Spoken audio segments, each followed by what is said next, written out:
Kathy! Mahal kita. Patawarin mo ako kung hindi kita papayagang umalis. Kung talagang mahal mo ko, hindi mo ko idadamay sa gulo ng buhay mo.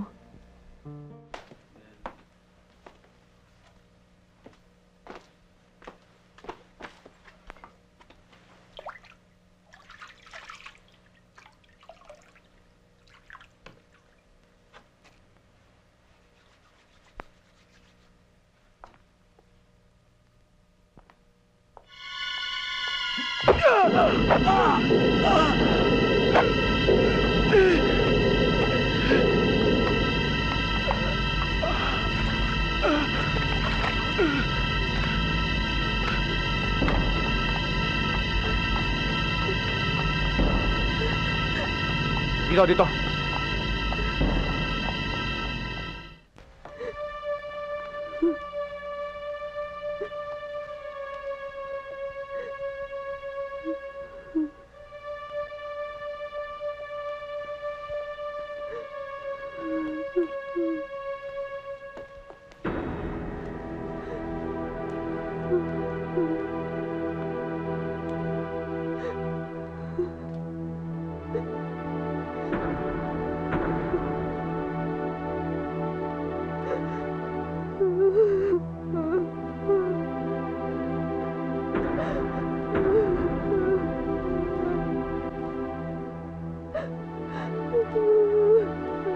May isang kang hindi nakayanan ng withdrawal process.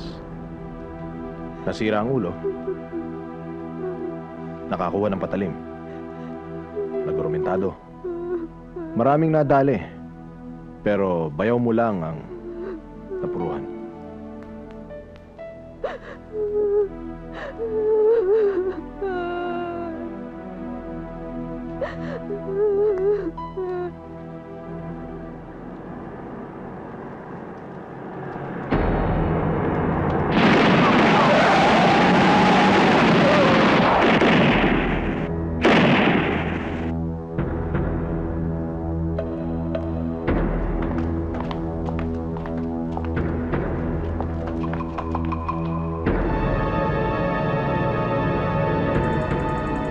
Sige, tuluyan nyo.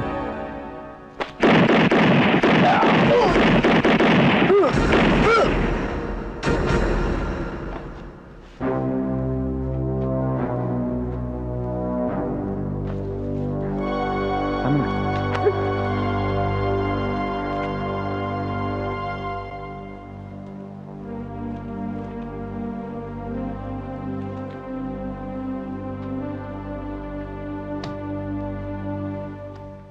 Ito ba sinasabi mo buhay na hindi ako magsisisi?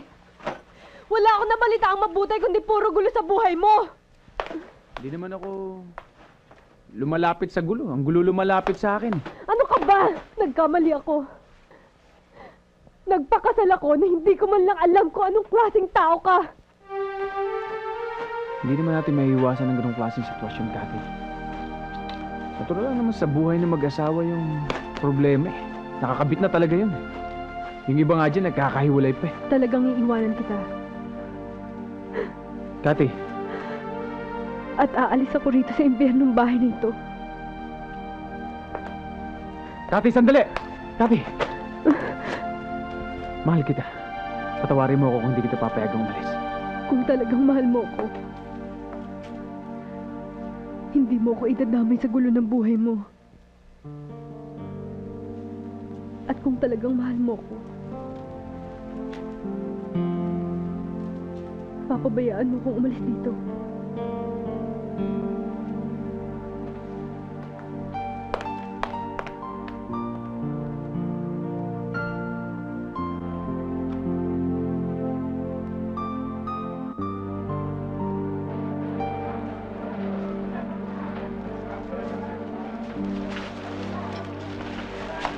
Oh, kumusta, attorney?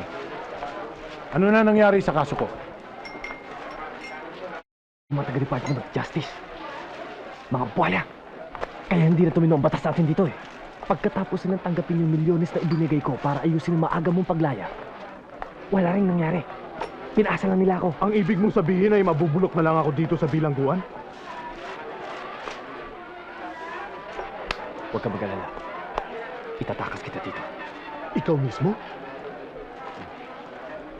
Ganyan ako sa mga kliyente ko. Kahit propesyon ko sa illegal. Patupad lang ang salita ko. Mahalaga sa akin ang palabra de honor. Salamat. Maraming salamat, attorney. Hindi ka magsisisi sa tulong na gagawin mo sa akin. Meron din akong palabra din. Sa susunod na hearing mo, humanda ka. Tatrabahuin kita.